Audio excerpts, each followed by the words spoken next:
So apparently the combat in ZZZ is much better than in Wuthering Waves, at least according to SG Casual, with a video titled "I'm worried ZZZ combat might be better than Wuthering Waves."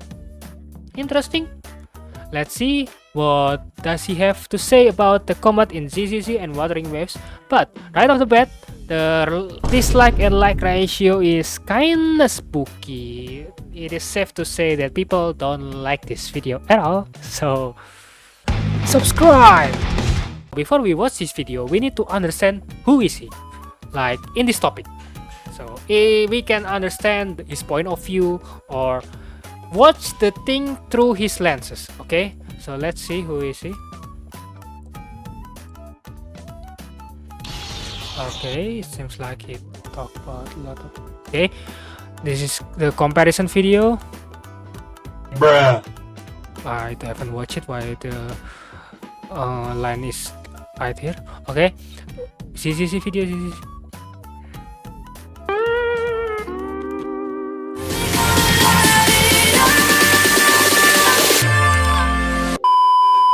Just kidding.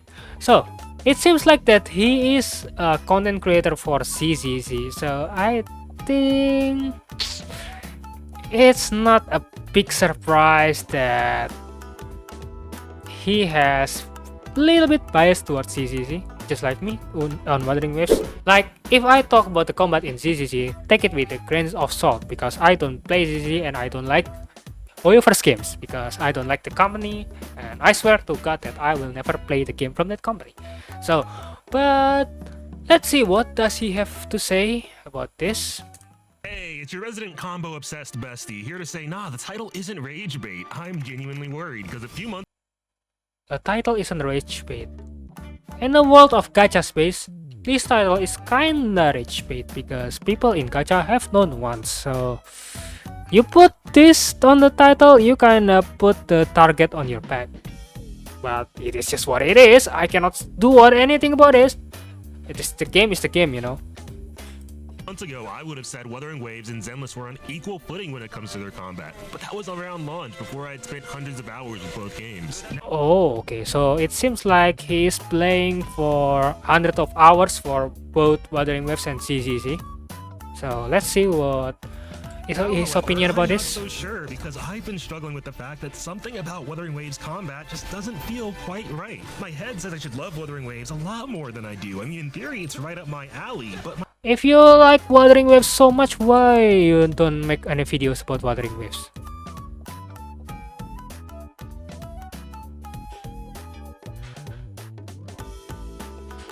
So that's kind of red flag. I mean, he's a gacha content creator, right? It's not like he is Hoyoverse content creator that is paid to make Hoyo games videos only, right? So that is red flag there. my heart has just never been in it. And I've had a Yeah, of course your heart is never been in it. You're a Hoyoverse game player. question rattling around my brain drive me crazy for months. Like, why is it that even though on paper Wuthering Waves has more depth than ZZ's? Interesting. Why is he not showing the UI and the damage number and the UID? Interesting. In the practice, the combat feels less cohesive. And the more I've thought about that gut feeling that something is wrong here, knowing myself and the lifetime I've spent playing games like these, I have to wonder if what's causing that feeling is the possibility For God's sake. that Zenless's combat Why is not talking about it yet now? is just flat out better than Wuthering Waves on some level. In so many other ways, Wuthering Waves is beyond brilliant. It's the Marvel rivals to Genshin's Overwatch. It's like everything I know I've been asking for years. What? It's certainly not a 10, and neither is Zenless, but Wuthering Waves is a very good game, and for a decent amount of my friends, honestly, I'd recommend it over Zenless. Because, you know, Zenless is great, obviously I'm a fan, but it's still way too much of a capital G gacha game. What does even capital G gacha game Genshin? was progressively feeling more like a game that just happens to be a gacha. I think I understand here. Why is he zoom in so much until the picture is blurring? Is he actually playing the game? The fact that it's a vibrant open world as opposed to a menu simulator definitely helps, but I'm realizing the combat is maybe one of the biggest factors holding back some of its true potential. What is it? 1 minute 27 seconds. You still haven't said anything about it. Wuthering Waves combat does feel great and absolutely has more room for the kind of player expression that normally defines character action games, while Zenless is a bit more limited. But have you ever heard the saying, constraints breed creativity? Okay, constraint breed creativity. So the more it's rigid, the more it's creative. What does that even mean? I never heard this phrase before. Maybe some sort of philosopher or someone said this. I never heard this phrase before. Sometimes the more limitations you have, the more innovative your solutions become, and the Zenless devs have made a few design decisions around their limitations that may be some of the most quietly innovative I've seen in any action game in years. Surprisingly, they've actually managed to find that rare balance between a high skill And what is it? ceiling and a low skill floor with combat that can be fun and engaging for all skill levels. And that's something action games like this have always struggled with, and more often than not, you get games that are so afraid of pushing away the casual audience they wind up feeling shallow like FF16, or too overwhelming to be very approachable for the average gamer like Devil May Cry. I've been looking for the perfect What? game. FF16 and Devil May Cry. They have the same combat director, right? I mean, the design philosophy of the game are different, you know? Why are they comparing it to ZZZ and Wuthering Waves? What? Gateway game for the longest time, a game that can introduce people to some of the unique satisfaction of stylish character action games, that can smooth over some of the less approachable edges to make it more welcoming for newcomers and casual Almost 2 minutes 30 seconds. He still hasn't said anything about why it's better. fans of the genre, while not losing sight of what makes these games so much fun for those of us who love exploring the depth in these combat sandboxes. And I think I may have finally found it in Zenless, while on the other hand, Wuthering Waves feels a bit lacking, which is where part of my concern comes from, because again, I do like Wuthering Waves, it is a really good game, but the difference between a good game and a truly great one is often a matter of degrees. So even though I feel like Wuthering Waves isn't quite there yet, it's really hard to put a finger on precisely where it's coming up short. It's been hard to say if I actually know what Wuthering Waves is, or simply what I think it has the potential to one day become. So part of me fears this could be yet another one of those action games that lingers on the edge of greatness forever without ever truly living up to it, which would be tragic. But vague fears aren't really helpful, so it's time to get to the bottom of where the line is. Time to figure out what 3 minutes in, separates let's the go. character action game. So hi, hello, Hecky G everyone, call me Casual. Welcome to the first in a series of videos where we'll be holding a magnifying glass up to the nuances of combat and two of the best and most accessible newcomers to grace the character action seen in years, to determine who's truly got the sauce to be the next genre-defining legend. The fact that they both happen to be gacha games is, mildly painful, but so was Final Fantasy 16 and Bayo 3 for that matter, so beggars can't be choosers. But in a way, it does only make everything these games bring to the table with their combat all the more impressive, and I'll say now that I've started putting serious thought into answering the question of the hour, I've got a vague idea of what the answer might be, and it's not the one I expected. Funny enough, I think a lot of the biggest hiccups in Wuthering Waves are thanks to some of the most seemingly innocent aspects of the game mechanics that I believe are holding back a lot of the game's potential. Mechanics that make the combat feel dull and repetitive, when by all rights this should be one of the hypest games on the market. So today's going to be the first of many discussions as we take a closer look at Wuthering Waves versus zenlessonezero's combat mechanics and talk about how little differences go a long way when it comes to why one of these games is already starting to feel a bit stale. And look, I know, especially in the gacha community, head-to-head comparisons like this can be frowned upon sometimes. There's a prevailing opinion among some that games should stand on their own, right? Some people think if you like or dislike something, you should be able to discuss your fun or your criticism with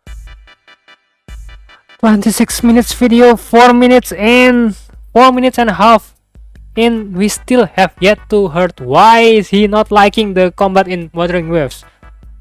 within the context of I think the it's starting to criticizing, be not obvious through why people don't comparisons like to this the video. industry or other games around it. And I get where some of that energy comes from. There are absolutely people out there who will uplift one thing just to drag another down, especially where these companies are concerned. But that's very much not what I'm here to do today. One of the things I've learned in life is to an extent you have to compare everything if you want to Stop it.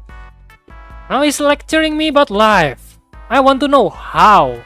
the combat in CCC might be better than Wuthering Waves. And now he's like lecturing me in life, okay? Really understand anything. I mean, comparing and dissecting what makes things work, what doesn't, and why is one of the best tactics humans have for gaining a better understanding of the world around us. None of us knows everything, and the simple fact of the matter is learning requires explanations, and more often than not, explanations require comparisons. Personally, I know simply going through the process I agree with that. Without any comparison, we don't know what makes things better. Like, in fact, like many things are inspired by others thing, you know, nothing new under the sky anymore. Like one thing inspired other, and another thing inspired another again, and we are where we are now. So I agree in that. Side by side has already given me a better perspective of my own preferences and why I enjoy the kinds of games that I do. And, you know, I just think that kind of introspection can be helpful to all of us sometimes. If for no other reason than be able to confidently explain why you like or dislike things beyond just saying, well, this sucks and I hate it. I mean, I could certainly just say, cooldowns suck and I hate them. Okay, now he said cooldown sucks. Okay, so is that the reason why the combat in Wuthering Waves bad? And I doubt I'd be entirely alone, but I just think my point might come across. In a game like this, of course it's wrong. What do you mean? If anyone can spam their ult, the game is done, man. What the hell are you talking about? Better by comparing how the passive gameplay cooldowns inspire makes this game less engaging, while the active decision-making resource-backed mechanics like special energy encourage are part of what's keeping me hooked to this game. Comparisons are crucial because they're often almost necessary to provide the context to truly understand not just other people's perspectives, but often your own. And of course, we're not just here to compare Zenless and Wuthering Waves. I mean, that's going to be our focus because I think most of us here are familiar with at least one of these games. So 5 minutes, almost 6 minutes in, he doesn't say what is going on. In my opinion, looking at the whole instead of laser focusing on individual parts is the only way to have any true perspective, and it's one of the best ways to give legitimately productive feedback beyond just saying, well, just, you know, make the game better. So please know, my comparisons are always for the sake of more effective communication and furthering my own understanding, and not trying to start the next Hoyo Kuro war in the comments. I apologize for the disclaimer, but if you watch No, it's not about Hoyo and Kuro. You're fucking condescending, and you're trying to 6 minutes in, we still don't know what is he trying to say. Gacha content, you know exactly why it was probably necessary, especially considering I'm about to say a lot of pretty controversial things across this series of videos, because I'm not going to pull a single punch. We're going to talk about the unique ways these games handle their team building, their quick swapping, why mechanics like Anomaly are underrated, and why mechanics like Concerto are a nightmare. Why both of these games— Why Nightmare, Concerto, Nightmare? You don't want to play your characters? You don't want to go too deep and playing your characters, you want to just click.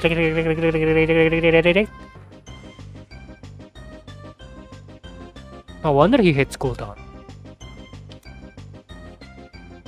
Games seem to be racing to create the same roguelike, and of course, the problem with this parry, and so much more. All with the focus on moment-to-moment gameplay and fun, not— Now he's criticizing parry.